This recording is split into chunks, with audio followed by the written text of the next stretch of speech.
Thank you so much. We're ready to get kicked off. And it looks like our live streaming is work. Again, appreciate you bearing with us. So we got started just a little bit late.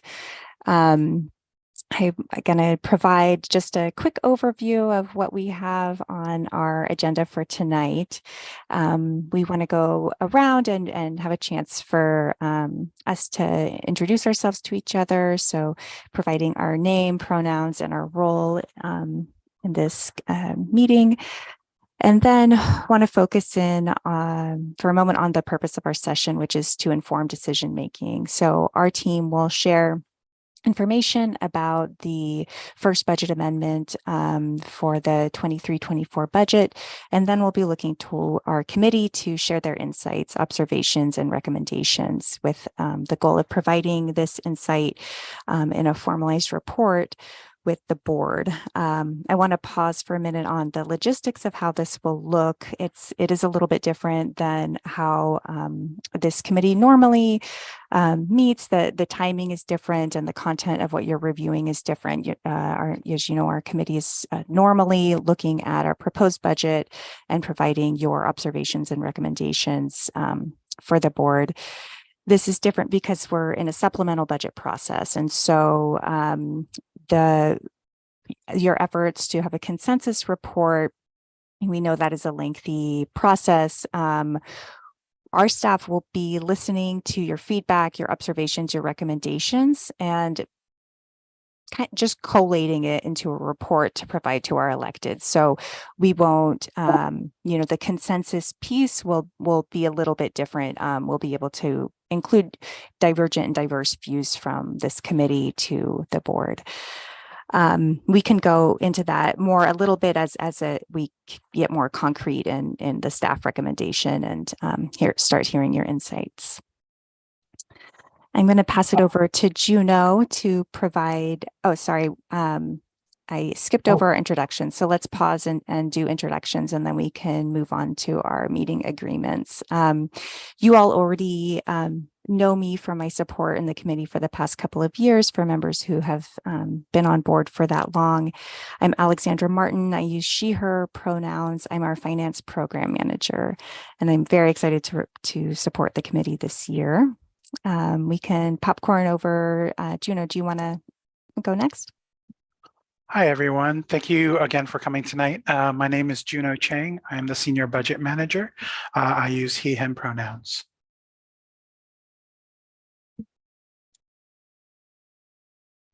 Tu, would you like to go? Okay, thanks, Juno. My name is Tu Kang. I use she, they pronouns. And I am a recent addition to the Budget and Finance group here at PPS. I'm supporting as a consultant and will be providing additional capacity. Excited to be joining this committee and supporting and hearing all of your feedback throughout tonight's session. I will pass it on over to Dr. Armstrong. Hello, Kimberly Armstrong. I use she, her, and I'm the Chief Academic Officer. And sorry, I will pass it over to Mariah. Hi, I'm Mariah Dula. I'm a community member and part of the back here, and I co-chair with Robert. I can't see everybody, so if you'd assign someone. I can go next, although I can't start my video, Alexandra. So Jonathan Garcia, hi everybody. Sorry, I'm running a few minutes late. Chief of Staff here and at the district. Good to see all of you. And hopefully you'll see me in a second. There we go. I'll go next. I'm Roger Kirshner. I'm currently the chair of the Community Budget Review Committee. And I go by he, him. Whoever's next, I can't see. I'll go ahead. Paul Freeze, he, him, and I am a community member on CBRC.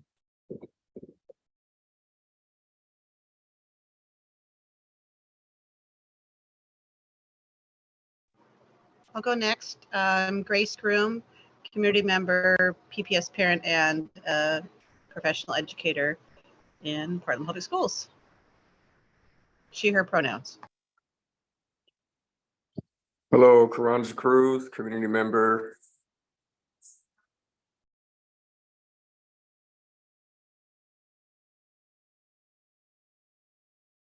Stephen, are you there?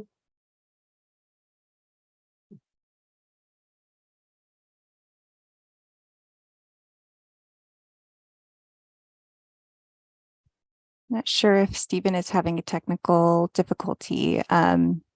Can go ahead and move on. I was just Let me just remind the group tonight that our role is to comment and analyze based on the board's goals, which are third grade reading, first grade mathematics, eighth grade readiness, high school graduation, and to the board's strategic plan for themes, which are racial equity and social justice, inclusive and differentiated learning for every child, professional excellence and support, embracing change. It is not our role to micromanage. The superintendent is the manager of the budget. It is our role, if we wish, to criticize or to comment about policies that have been adopted by the board. So you can go ahead and lead us on, Alexandra. Thank you, Roger. Appreciate you. Juno, would you like to walk us through these meeting agreements? Yes, absolutely. Thank you. Yes, so for this meeting, we'd like to kind of keep these concepts, ask you to keep these concepts kind of at the forefront of your brains. We want to make sure that we stay engaged in the conversation and stay engaged with the knowledge that we're about to go through here, and be able to speak your truth. We want people to be able to be open about their thoughts, feelings, comments, concerns. We acknowledge that there may be discomfort experienced here, and to know that that's okay, and to know that we're not going to solve everything tonight, but to be able to absorb as much as we can from y'all, and so to expect and accept non-closure.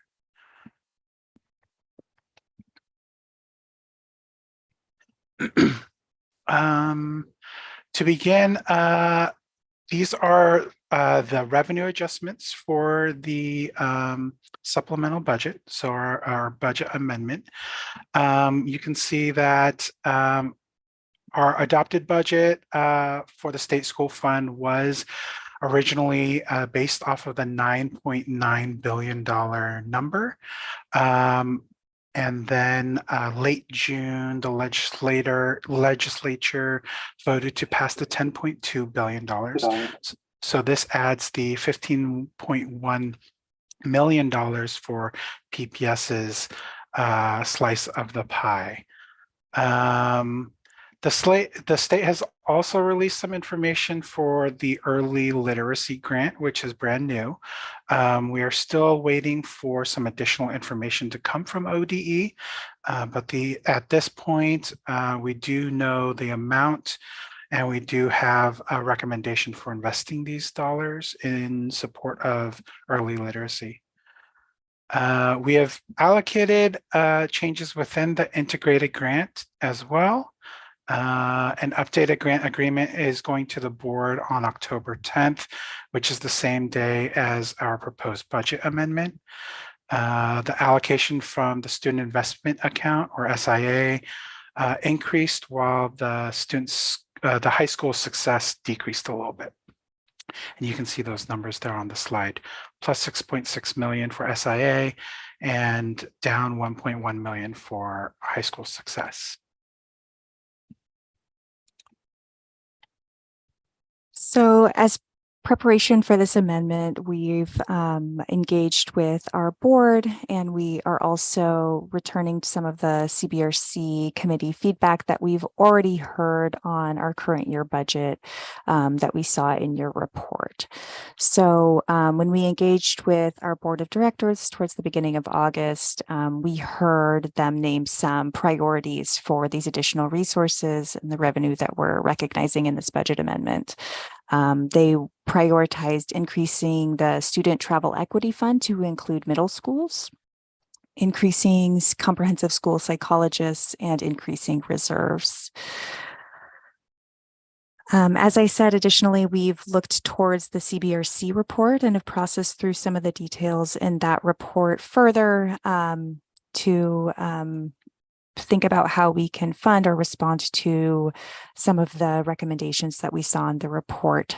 So we're calling out a few of these that we wanted to name as part of this budget amendment conversation. As you all know, because your work on that report, that is lengthy. And so we're not addressing all of the points in that report, but some of them that we wanted to speak to tonight. So CBRC has named some recommendations for increasing student enrollment at PPS. We all know that in the broader conversation, we've been talking about an enrollment decline. So CBRC's recommendation was to initiate some outreach efforts to families or current elementary students who are not enrolled in PPS to address barriers and concerns as a way to revert or remedy our enrollment declines. It could include recruitment of kindergarten students and families of students who have dropped from enrollment at PPS at all levels. So this is an effort that is underway. We've, in the current budget year, in the current school year, 3 PPS schools will pilot strategies to improve student recruitment as a potential model for other schools who are looking to increase enrollment. And we funded this at $80,000. This is not from our coming from our budget amendment. It was existing dollars that we have are using for this purpose. So some of the activities will include a review of student recruitment practices, including a secret shopper of current school, developing a social media campaign that highlights the strengths, implementation of student recruitment microsites to convince families that our schools are great options, a parent survey to identify families who are really happy with their experience and can share their message online, a comprehensive training program for up to 3 school site leaders and staff, and design of marketing materials to share the story. So these are some of the activities that we wanted to highlight around increasing enrollment. We're also responding to your recommendation around early literacy. So you've recommended that we allocate direct service FTE in K through second. You've also described a cap on class size, kindergarten, adding an educational assistant, expanding high dosage tutoring for our early learners, and increasing learning acceleration specialists.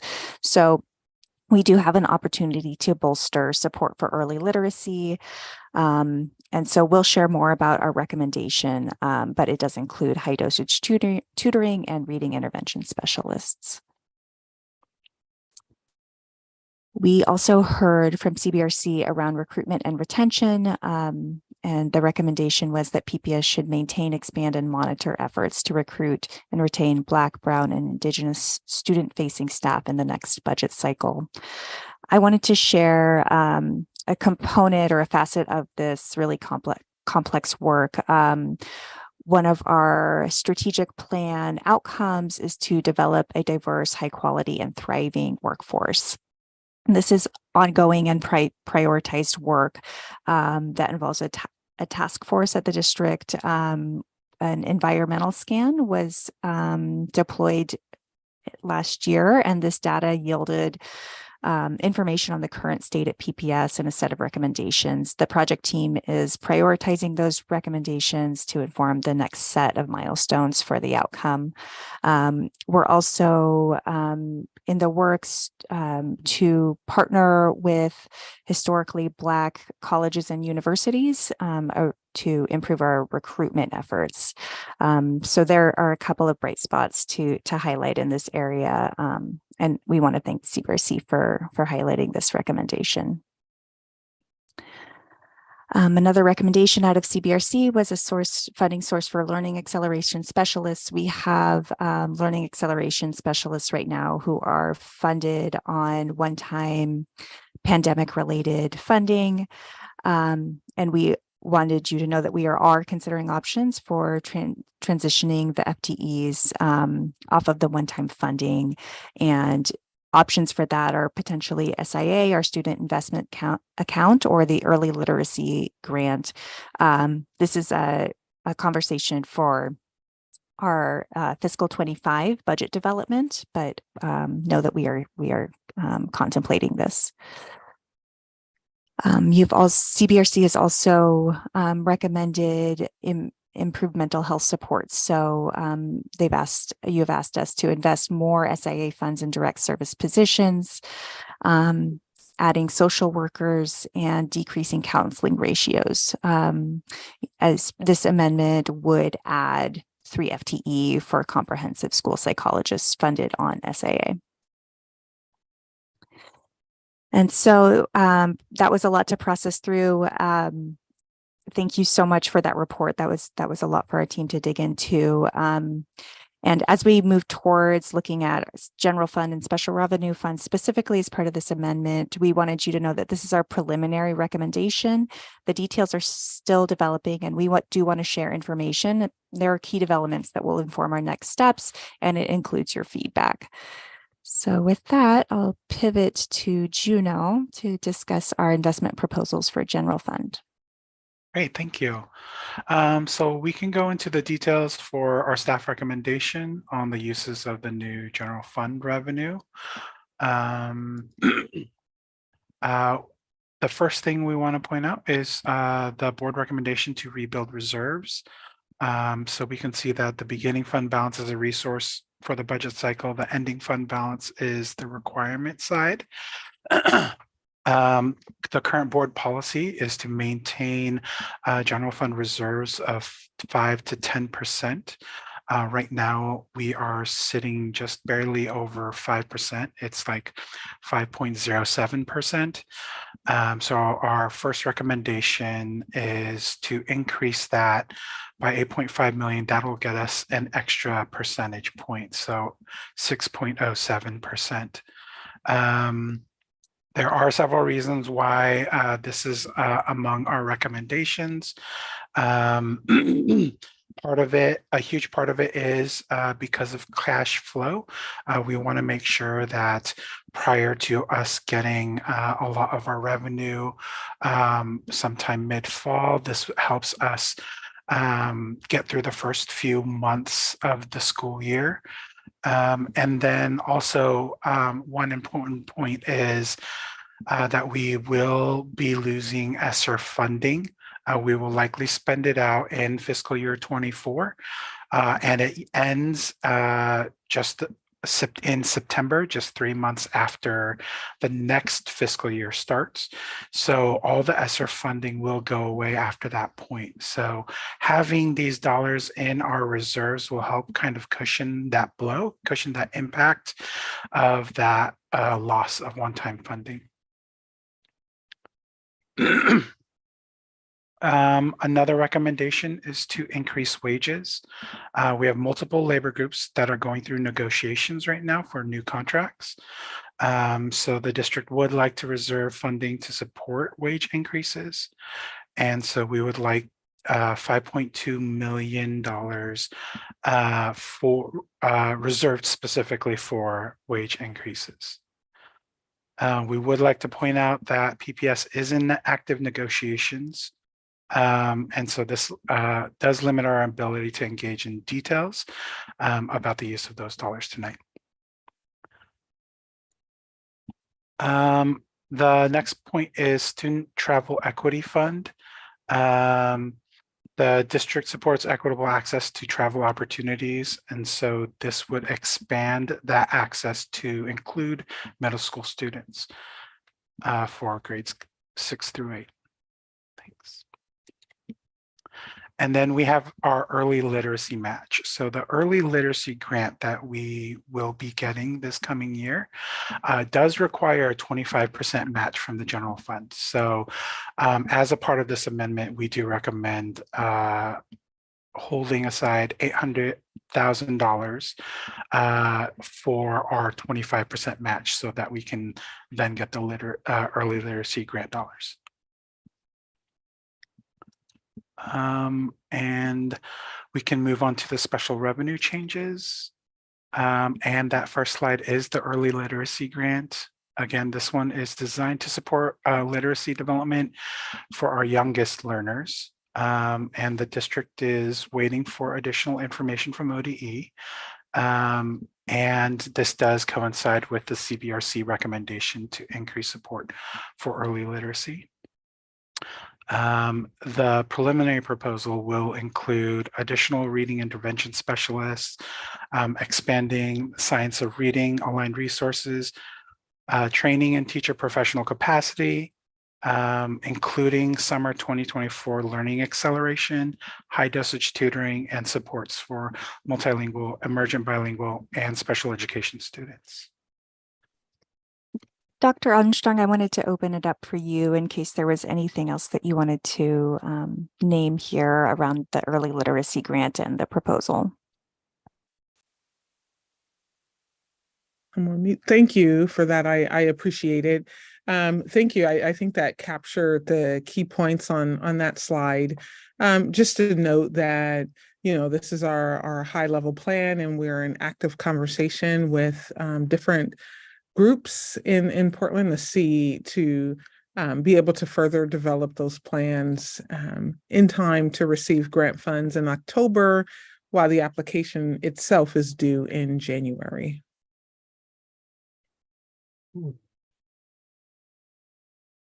Mariah, do you have a hand raised for clarification or comments on early literacy? Yeah, I did actually. Could you go back to the slide for just a moment? I was just curious on kind of the proportion of funds allocated to roughly to kind of each of those categories, if it's weighted toward you know, one thing particularly or another. I'm curious particularly around addition of FTE versus, for instance, training. Yeah, that's a great question. So I don't have that initial breakdown to present tonight. We have been doing some thinking, and we know that there's some specific language in the grant on how we're to use those funds, and learning and making sure that we're equipping our teachers with high quality learning around the science of reading is a priority. And so we imagine that a large part of that budget will be for training, for even when it comes to like adding reading endorsements and supporting teachers after the learning with some potential coaching, which would be a FTE ask. But we're still in the process of figuring out how the distribution of those funds will look once we have a little bit more information from some teams on what they're seeing as high priority areas. But again, I just want to reiterate that the ODE has been specific in the use of those grant funds, and we're definitely in alignment with what they've called out as priorities, which is embedded in some of those things like science of reading and summer and tutoring, and supporting our learners who are multilingual and students with an IEP. Roger, it looks like you also have your hand raised.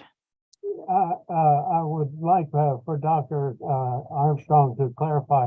I thought I heard her say the funds would be available in October. that the application isn't due until January. Yes, the application is due a little bit later, but the funds will be released in October. So we're able to start some movement on planning and hiring, which I get, or I guess I should say not necessarily the funds released in October, but we're able to or I guess I would say utilize the resources to meet the language of the grant. And then when the grant is approved and the funds are dispersed, we're able to date back to October. So sorry, thank you for that. Give me an opportunity to clarify. So to clarify, then we would be using reserve funds until such time as we receive the additional funding from the state. Well, I want to make sure that I pass it over to Juno or someone from the budget office who can definitely speak more to the journal entry of funds. Yes, so this does act a lot like a lot of other state and federal grants where it will be on a reimbursement basis. And so we will be using cash that the district has on hand to start providing these services, and then we will get reimbursed on a periodic basis. Does that answer your question, Roger? Yes, it does. Thank you. Okay. Was there another hand up, Alexandra?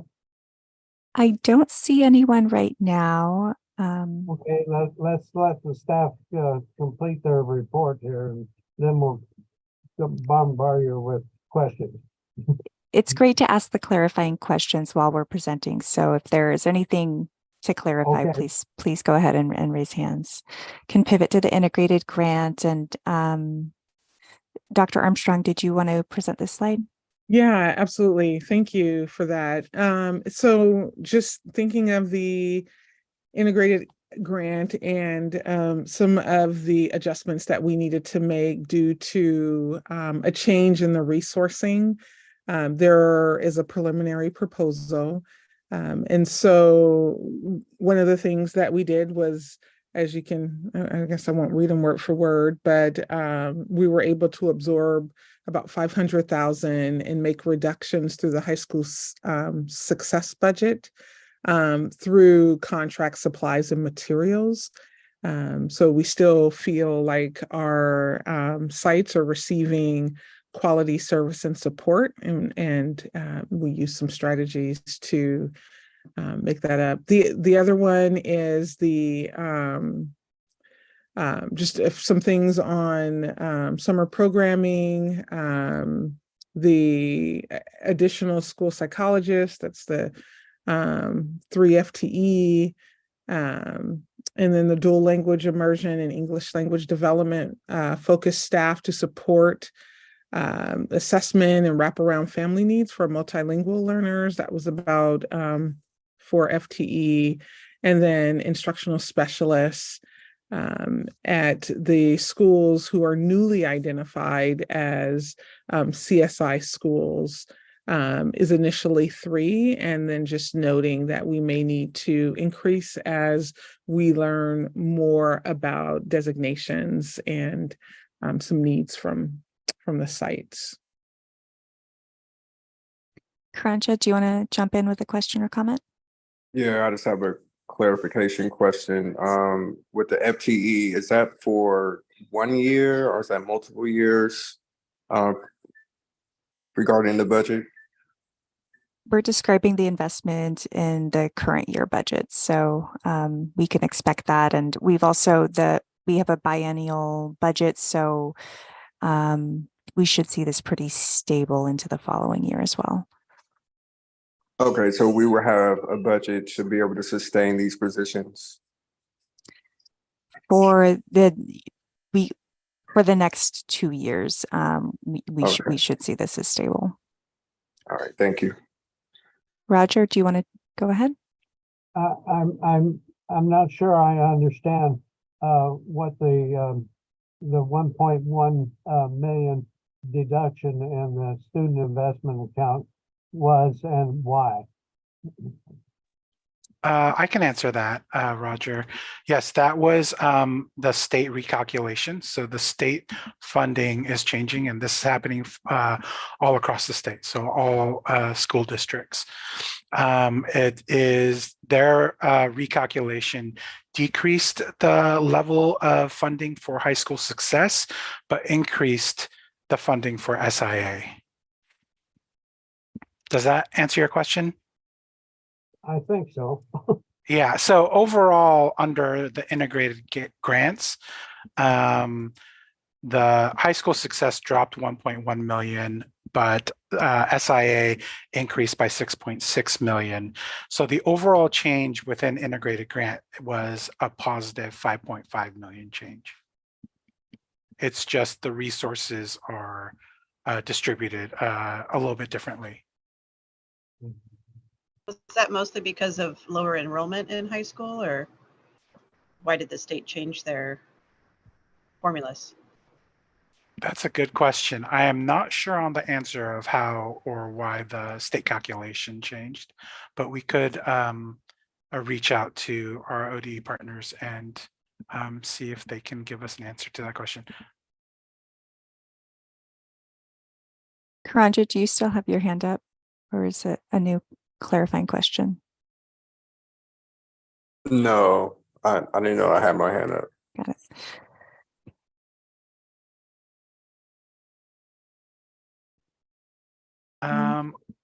I can continue on. Some other things that we want to focus on are other strategically aligned ads, strategically aligned requests for additional funding, FTEs. They were considered for this amendment, and we know that CBRC has a recommended increase in social emotional supports. So a couple of proposals around this area were Lines for Life contract, focused on supporting mental wellness for students of color at Boise Elliott and Tubman, as well as a director of learning acceleration. This is an existing position, existing FTE, transitioning from ESSER. Thank you. So we've run through most of the content in what we're contemplating in this preliminary recommendation for the budget amendment. I wanted to get in a little bit around the next steps and what this would look like, and then we'll open it up for our discussion, but just want you to have this in context while we're working through our discussion portion. I'm going to follow up after this meeting with a Google form to allow you all to input questions in a form. You can also always email me questions. And so as we start to work through this, I know folks will have questions, including some that we've already noted that we'll need to get back to you on. So that's coming. And we can also continue to engage on this around what is the best way for us to capture those questions and be able to respond to you. The next piece of this is the staff report and the timeline. So following this meeting, I have time held for myself tomorrow to start to bring together what we heard. And so we'll be listening to you tonight. We'll compile it. Unfortunately, we have a very tight turnaround for this. We have another engagement with the board scheduled for the 19th. So I'll be aiming to provide these staff notes and report on what we heard tomorrow for your review, and then I will need to turn it around to the board really quickly. So it will actually be due to the board on the 14th. So it is going to be a very, very quick timeline for this. They will have access to this meeting recording as well, so they can reference it directly to hear what you all said. So the study session is planned for September 19th, and then the board will hear the budget amendment on October 10th, and it will also go to the board with the integrated grant agreement. We'll be listening to you, to the board, to incorporate any changes as needed as we go through this process. And I just didn't want to forget to remind you all that our recruitment is ongoing for new members on the CBRC. We have 3 positions that we're recruiting for, as well as student members. So please reach out to your communities and circulate the application, and it closes on the 22nd. Alexandra, I know you're probably turning it over to me. Are you? Yes, I was going to go ahead and do that. Great. But before you do, maybe just to make sure there's clarity around this report, typically the CBRC does provide a consensus type report. Because of the quick turnaround, we are going to be providing everything that we've heard today, understanding that we might also have differences of opinion potentially on the committee. So I just want to note that we will capture different perspectives, and noting that we cannot get to a consensus necessarily in the next 48 hours. So Alexandra, does that capture that accurately? Yeah, that's great. Thank you for reminding folks. We went through that a little bit at the beginning, and thank you for reemphasizing it. That's important to remember. And that brings us to our meeting agreements, which Juno also did read through, but we wanted to ground in this. So I'll hand it over to you, Jonathan. Awesome. And so I'm going to facilitate the conversation just to gather your feedback. So again, thank you for the opportunity to listen to you as community members about our recommendations here. I will note this is the first time that the board has asked us to review amendments with the CBRC. So this is also relatively new, and so we're in a stage or in a season of learning as well. So how about we go to the next slide? Again, the meeting agreement, speak your truth, expect non-closure. Alexandra is going to give you following this meeting feedback, or a sheet for you to provide additional feedback and more specifically questions. I will note that today we're trying to capture your general sentiment, the insights, observations, and recommendations that you will want to provide to the school board. So how about we get started here? I wanted to open it up, for general insights, observations, and recommendations. And I like to do it 2 ways. I'd love to maybe just start with warm feedback. What are the things that you like, appreciate, and then we'll get into promise. I'm not trying to, you probably have concerns as well. Want to make sure you address those. So let's start with just warm feedback. I just wanted to open it up. I know we have about 7 or 8 CBRC members. Again, our team is here taking notes. We're live recording this, and it's being aired on live YouTube. So Stefan, how about we get started with you? Yeah, thank you. And sorry, I couldn't had some technical issues earlier, so I hope you can hear me fine now. I want to do my introduction. So Stefan Nittner, I'm also CBRC member, and I work at OHSU. And I want to just say I thought this was really great to see a lot of your recommendations being used in this proposal. And so a lot of the things that we had raised at the last cycle were implemented here, were brought up or were brought in. And I think that's really heartening for me to see. And I thought that was just really great to see. I had one of those specific recommendations about being proactive about enrollment changes. And I think you're doing this, this pilot study. And I just want to say it's a really great idea. I really like what you're doing. We're really interested to see follow-up results from that. Thought that was just a really nice way to use funds to do a small-scale study there and see where that can make a difference. Awesome. Thank you so much.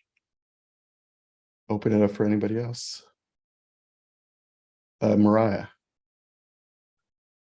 Yeah, I'll second Stefan's comments here in terms of responsiveness to the CBRC. I really appreciate that. Particularly around the reserve funds. I think with the changes in enrollment and kind of on some uncertainty in the future, that's very wise on behalf of the board and responsive to their goals as well. I think that covers it for warm comments. Awesome, thank you. Other warm comments? I'll comment. Overall, I like the proposal. I think you've been very responsive to the committee's report rendered last May. I would note that there is an exception, and it happens to be an area in which I have long since been concerned. In our report in May, we drew the board's attention to the fact that the deferred maintenance in the fiscal year preceding had increased by 400 million, so that the collective deferred maintenance is now in excess of 1 billion. And I would think that the district might want to address this in some more aggressive way than what I've seen so far. And I did raise this concern with the budget accountability, the bond accountability committee, and they deferred that they didn't have any responsibility for that.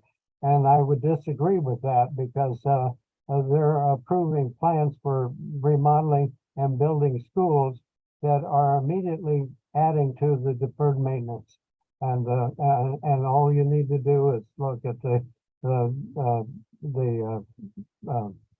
work orders that are issued for Roosevelt, Franklin, Grant, Lincoln, Fabian, and so on.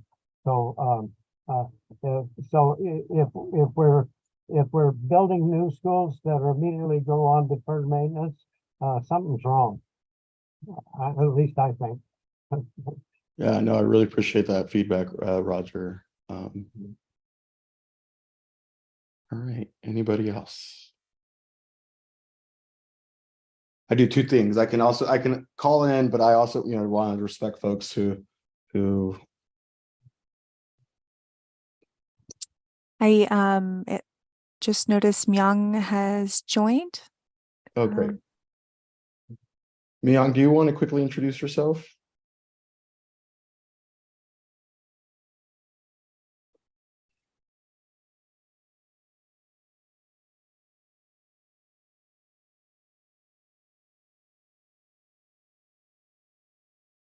I don't know, can anybody hear him? No. Okay. Okay, we'll come back to you when we see you on the screen. Okay, any other warm feedback? Grace?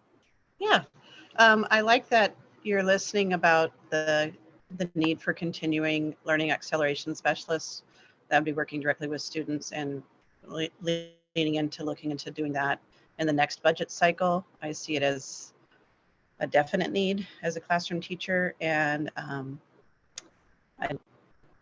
I appreciate that you're headed in the right direction by setting up a more permanent director of learning acceleration, transferring that funding from ESSER to a more permanent renewable source. Yeah, so I'm glad to see that's happening. Awesome. All right, so let's maybe transition. Myung, I can see you. Do you want to quickly introduce yourself? Yes, thank you. Sorry for the little hiccup earlier.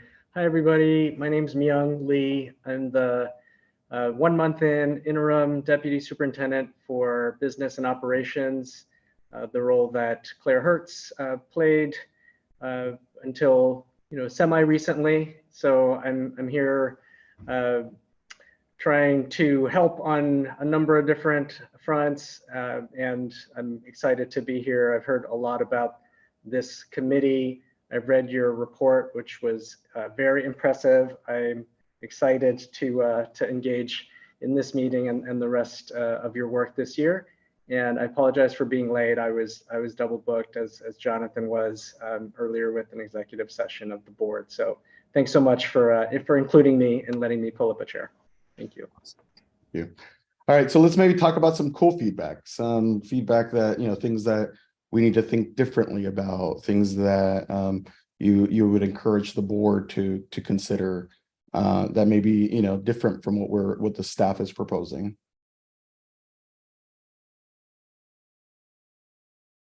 Roger, you've had your hand up even before we transition to cool feedback. Do you want to jump in? Well, I thought I had lowered, but anyway, I'm not the most tech savvy. Um, uh, I think, Jonathan, the greatest concern I have, and this is probably off the subject, but is how we're treating reserves. I applaud the proposal to build back. CBRC played a very active role in the establishment and creation of the existing policy having to do with reserves. As one who follows the board meetings and committee meetings, there's been some actions taken by the board just recently. For example, the building of a new football field at Grant and track at oh, what's the elementary school? I've forgotten. Buckman, and yet assigned the superintendent the responsibility to come up for how to fund it. And I thought, oh boy, that sounds like they're going to rob the candy store, i.e. the reserves to accomplish something.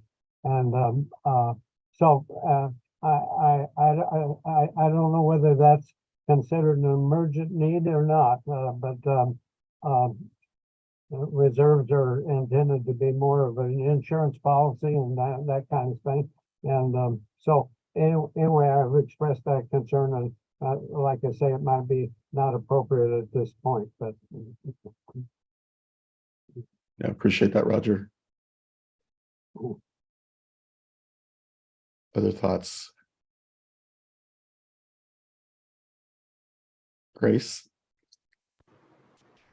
Yeah, thank you. I think my main concern is the lack of, and I know you all are still learning from ODE, the guidelines for the early literacy, but there's really no FTE put in place, and our specific recommendations were pretty clear on the concept of class caps for the younger grades, additional EAs, especially in kindergarten, and I don't see any of that.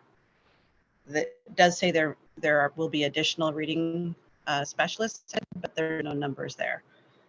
And the other major piece of concern was we wrote a lot about the need for social emotional supports, more counselors, lowering those ratios. And I do see the add of 3 FTE and school psychologists, but to the layperson out there, a school psychologist might sound the same as the counselor. It's not. They do a lot of evaluation and testing. If you have a really active and a supportive member that doesn't have to be at 5 different schools testing kids with special needs, then they're able to do direct service with students, but most of the time they're not. Like for example, right now at Markham, we don't have one. We have a substitute who will be coming in to do just testing, and there won't be anybody working directly with kids with some psychological needs. So I would like to see more FTE, both in early literacy and in social emotional supports, especially at the middle schools. I know that the board was very concerned about the middle schools in the last budget cycle, and I don't see any add-ons happening there. I'm mixed about the idea of reserves. It sounds like we're getting around 24 million in addition, and we're taking nearly a quarter of that and putting in reserves. Being someone on the front lines, I understand the need for reserves, but I also feel like now's the time to invest. You know, a year and a half, 2 years after the pandemic, the needs are present and real, and if we don't address them now, they will become more costly down the line. I appreciate that, and I hear that. Thank you. Other folks?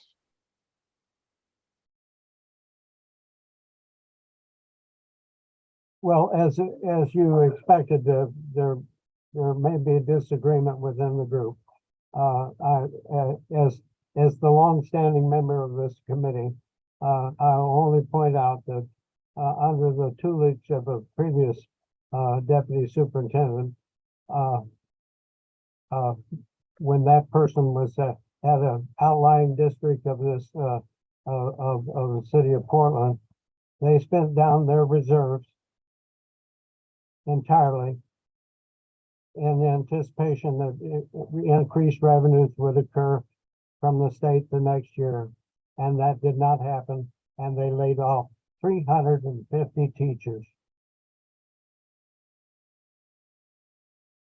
Yes, it's definitely a balance. You know, I hear, you know, Grace's you know, call to action in the now, and you know, Roger, I hear your, you know, your desire for long-term sustainability, and it's the one that I think we often, you know, on this team wrestle with a lot, but you know, appreciate the you know, the different sides of the coin, if you will. So I hear that. Other folks, what are you curious about? I mean, so Grace, you know, you talked about, you know, these are some of the questions that you have, because again, you know, I want to very much note that this is very preliminary still. We haven't gotten to the details here, but you know, also just, you know, lift up curiosities, things that you want us to make sure, you know, we address at the board meeting, or we address, you know, down the line as we continue these things. So Grace, I'm going to open it up to you just because I commented on that, and then Mariah, you'll be next. I think I'm curious about what's guiding the discussion, and my hope is that it's that student-centered. How does this money that we're investing impact the student's day? Will they have an additional caring trained adult supporting them, whether it be in early literacy or social emotional supports? So really picturing what does that look like for a student? Yeah, appreciate that. Right. I'll just quickly second Grace and really the committee's recommendation around positions that are in direct contact with students. That seems most directly supportive of the board's goals, particularly with, you know, reading and math, rather than kind of the heavy reliance on training. I understand that's important too, but just want to put a little weight there. And I really have kind of questions around the money allocated for kind of the ongoing union and labor relations. I'm just curious about that in terms of like, it doesn't seem like very much money. And could you give me some context around that? Sure. I think what I can say just without getting too much in the details is the board has made it a priority to ensure our lowest wage workers, you know, have that we are able to provide wage increases to our lowest wage workers. I know that, you know, so we, as you know, I think maybe let me contextualize it, that we are negotiating with 3 labor groups, right? And so so in that context, right, we are and reminder that these dollars are in addition to what we've already, you know, included in our approved budget from last year. Okay, I think that clarifies it. So these are dollars for non-teaching staff, primarily on the lower end of the wage scale rather than teaching staff. On the lowest end of the wage scale, yes. Stephen?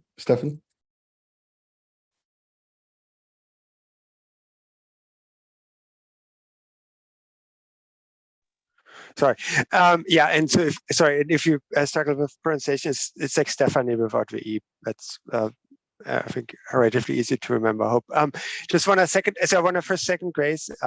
Grace, every time you say something, I really listen carefully because you know these things so well, and I think that the comment about, like, you know, measuring and seeing where there's an impact there is, I think, really important. I think one thing I haven't looked too closely at these, and I just felt like, I guess one impression I had was a curiosity, whereas it seems like a lot of different things. And one thing I was wondering is like, is there enough for all of us to make it effective? Is it better to prioritize a few things, like say, like, this is your first slate, these are things that we would like to do. I know there's always more you can do. And then say like, well, if you want to pick, just like 2 or 3 things, what would we really prioritize on? And then I think another thing I think to consider perhaps is implementation, right? So how easy it is. I don't quite know the timeline here. Maybe I missed that, but like, how easy is it to implement some of these things? How much just some sort of paperwork and bureaucratic stuff is in the way of that, and having a little bit of an eye on that, because I think like with the cool things if you can roll them out, but if they get some sort of bodangled in like this kind of red tape, and that the money is really not super effective. So that would be another thing perhaps to consider. I appreciate that. Hey, Shel, I see you getting off on camera. Do you want to say something? Yes. Sorry, it's been a long day of Zoom, so was off camera for a bit, but I was looking at the summer programming, and I believe it was mentioned a couple of months ago, on the importance of getting the word out faster so we can actually be able to utilize those services in the appropriate way. And I would be interested to see what this past summer's enrollment was, and see what the mechanism is for the branding, outreach, and marketing in a timely manner for the summer programming. Specifically, seeing if it were to come out sooner than the summer approaching. So kind of that early spring is typically when summer programming outreach happens for nonprofits. So it would be nice to see if PPS would be doing the same. And I think being competitive with other states to increase the summer programming enrollment, such as some states provide really small stipends to some of the older kids to even attend. I mean, it's nothing too major, but it does help with that attendance. They do, it's an incentive. And I mean, today, the school's summer programming is competing with a lot of other more interesting things at time that are sometimes not as productive. So I think if we're looking at that summer learning loss and accelerated learning programs, definitely having a focus on some earlier marketing and branding around summer programming and enrollment would be good to see. Yeah, no, I appreciate you raising that. I'll just note that the money in the early literacy budget, if you will be in addition to dollars that we've already set aside. As you know, the state did not fund summer programming, and so the district is using some of its limited dollars already. And actually earlier, we made a decision now to say we have money set aside for summer programming for next year, so that our teams can start planning today. So them knowing today versus knowing in March, which has been the typical case for the last 2 years, has created a lot of that, challenges that you just spoke about. So we're getting ahead of that now by saying we are allocating at minimum X money, X dollars, with the supplemental money that's coming in through, summer programming, through, early literacy grant, for example. So hear that. Yeah, and I mean, and I appreciate you for sharing that. When I would say, though, while they're planning, having this emphasis on an incentive for for students to come would be a good lens to look at, so we can be competitive with other states and their higher success rates with their summer programming. So I know there's a lot of other things that play on how that can happen, but looking at it through some sort of lens would be good too. But thank you. This has been great so far. Thank you. Yeah, I was going to say, Jonathan, thank you for clarifying that. I believe there was a delay in knowing what the funding was for the summer programming, and so that, but that it relates to also our recruitment for teachers. At one time, we were quite delayed in going to the market for new teachers. And we had brought it to an earlier period, and it seems like we've fallen back to where we're now only recruiting late again, and I don't know what explains that, but the need to get the the best and the brightest. It needs to occur in February, March, and not June and July. So Appreciate that, Roger. Karanja, I saw you go off camera or on camera, so I don't know if you wanted to chime in here.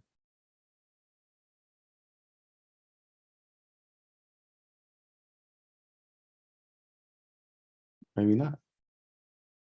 Okay, any other thoughts? Oh. Other thoughts, other reflections, things that you know, again, you want to share with our board as they're getting ready to review all of this material as well. You know, what do you want to share with our community, with our board as members of our community?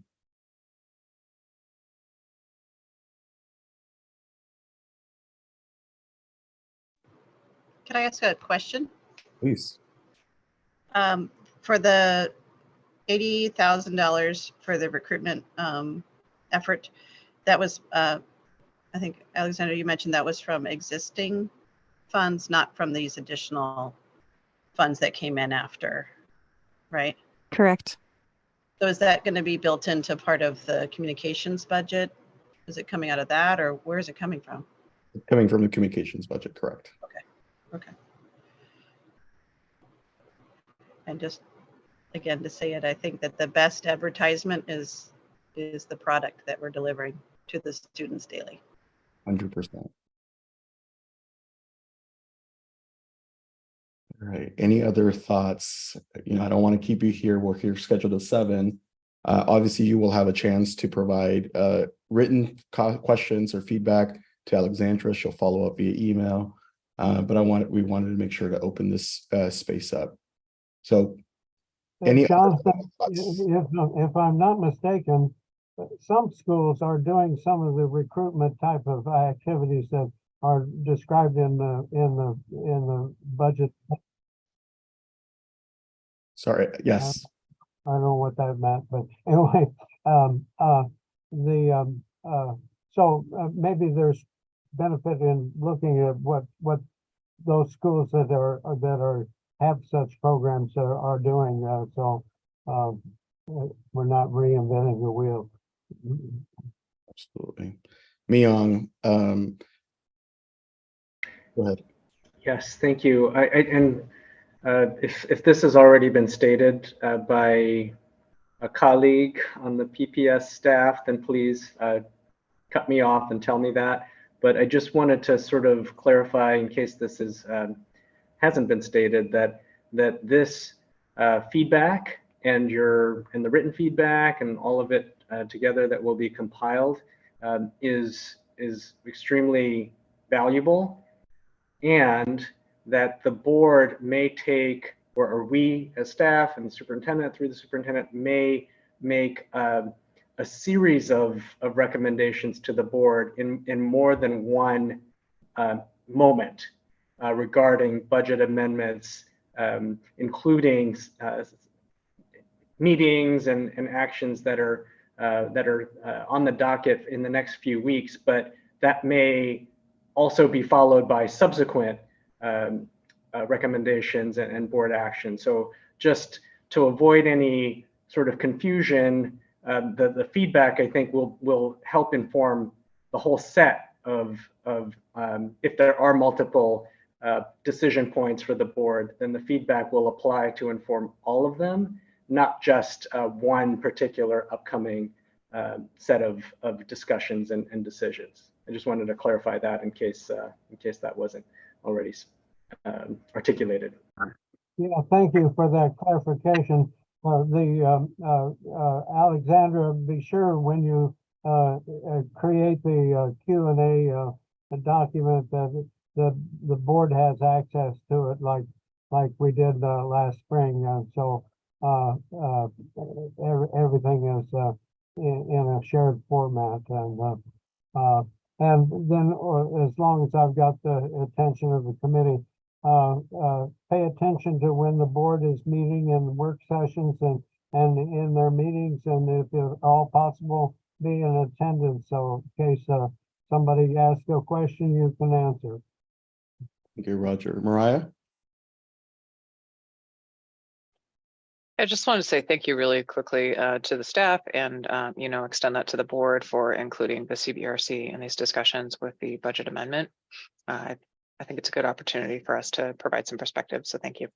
Absolutely, and we're taking this into consideration as we think about how we move forward in our relationship with the CBRC through these amendments. As I mentioned, this is the first time we're doing this. Karanja's back, so wanted to open the floor for him. Karanja, any thoughts, reflections? Yeah, I just want to second Grace's comments about the need for investment, just being on the ground, seeing the needs of students on a day-to-day basis. It's a lot of gaps, it's a lot of holes, and we need a lot of people on the front line. And we also, in the midst of bargaining and salary increases. So just want you all to take that into consideration. And, like Grace said, the investment starts now, for sure. Absolutely. Thank you, Karanja. All right. Well, I do note that I want to know that Director Patty Sullivan has joined us. Director Sullivan, maybe I'll give you the final word before we call it an evening. Okay. Sorry I'm so late. We were booked. And I ran home because I really wanted to hear your discussion, because I really appreciated the letters you've sent and what your ideas have been about, using the extra money. And so I'm sorry I missed a lot of it, but it sounds like you're going to be putting out a written statement, right?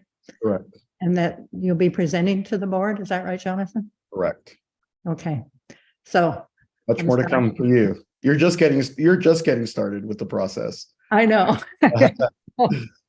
So all right. Well, all right. Thank you, Director Sullivan. Well, thank you everybody for joining us. Again, Alexandra will be your point person here moving forward, but anytime feel free to reach out to any of us, Myung, myself, Juno, Dr. Armstrong, to everybody here is available to support you. Again, providing, and thank you again for providing those recommendations and feedback. Again, pay attention to what Alexander asked us to recruit future members. Applications or deadline is the 22nd of September. And if you know a student that might be good to serve on the committee, we always look forward to that input as well. Absolutely. All right. Have a good night, everyone. Thanks all. Thank you, everyone. Thank you. Right.